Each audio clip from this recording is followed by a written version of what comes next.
there now. So let's talk about grief. What might people or you guys or we have to grieve in the process of switching from a normal vision of the future to being in the non-normal camp? Can I go? Okay. So what happens is when you decide to have a life that's sort of atypical, I think what you grieve is being a part of the regular group. And with the regular group comes safety and comes resources. Absolutely. And we're wired to want to be connected to the group. And so when you step out, there is a grief process. It's a reason why people get so concerned about not being a part. It's like, I feel like we're hardwired as humans to really be sort of constantly scanning our peer group to make sure we're fitting in. Am I normal? Am I doing what other people are doing? What kind of clothes are other people wearing?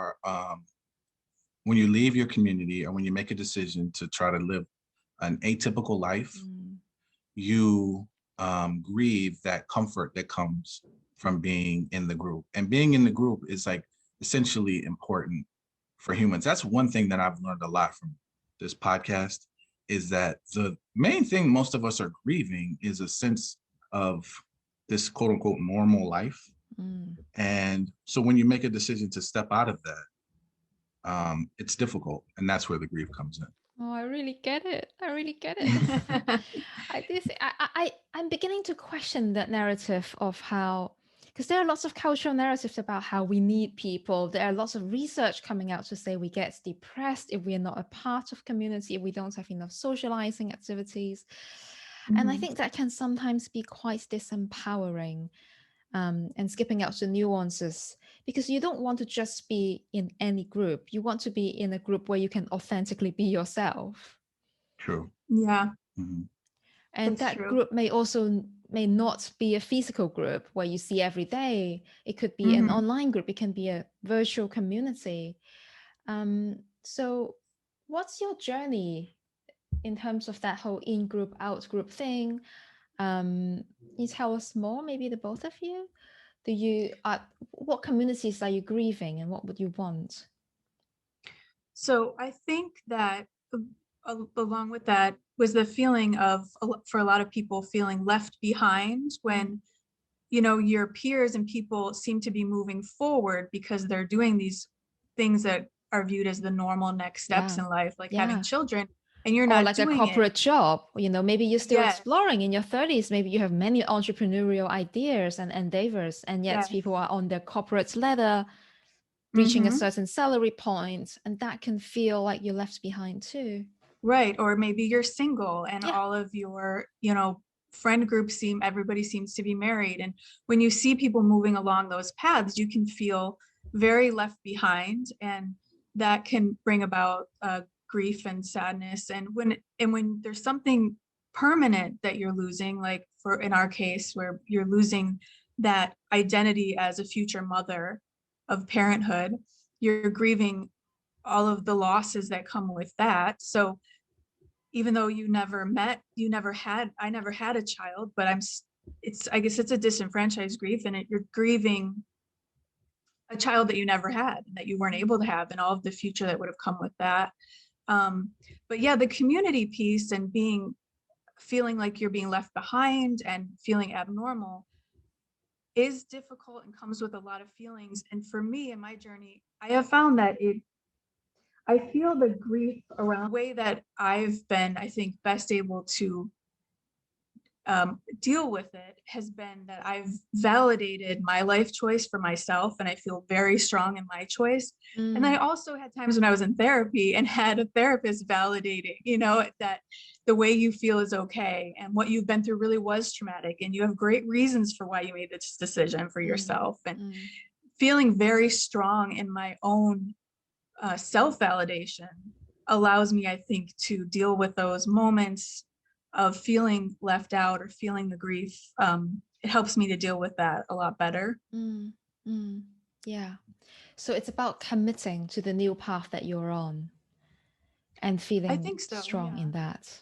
I think when you when you commit to it and you validate yourself and your feelings, there's something empowering about that. Where if you don't do that and you don't speak up for yourself that this is the life you're choosing, I don't know that I would have the empowerment part. Yeah, I hear you. And that's what people who are going through midlife or quarter life crisis face too, where suddenly they hit a point in their life where they realize all these years that their definition of themselves no longer work, and they need a new definition of who they are. Do you think the majority of people feel very uncomfortable with or even would attack people who do things differently? I think a lot of people immediately feel discomfort when you present when something about you or something you say about your life is countercultural. It's so often that somebody's response is met with discomfort. Like you can tell that their response of whether it's judgment, pity, whatever it is, you can tell it's because they're uncomfortable. There's something about humans where they're uncomfortable when people are different. They don't know what box to put you in. They don't know, it's not what they did. And you can definitely sense the discomfort. Well, what I get a lot is a lot of unsolicited comforting. It's like, oh no, I'm sure it will be fine. You know, it applies to your case. I'm sure the next fertility treatment is going to work. Don't give up. Don't ever give up. And that can be really painful to hear when you've already chosen your path. It is. I keep nudging you back. Yeah, I think a lot of people have started using that toxic positivity word for that. And when it comes to fertility, but yeah, it is very painful. If people, they have this idea that they need to be encouraging in those situations when really what they need to be is supportive. Don't give me advice and tell me what I should or shouldn't be doing, or that everything will work out a certain way. Just listen and say that you're here for me and you support me in whatever I choose. But it's back to what I was saying about the way we're all sort of wired to be in groups and want to stick with the group. And so like, if there's someone who cares about you to say it's your friend, they don't want you to step outside of the group. So they don't, excuse me, they might not want you to stop doing fertility treatments because they might not be your friend anymore. Now you're living this different life and they want you to stick with the group. So we do it to each other. Yeah, we want to bond over the same things. Absolutely. Or parents who don't want you to become too unfamiliar, too strange. Yes. Something that they no longer recognize and can no longer help. Right.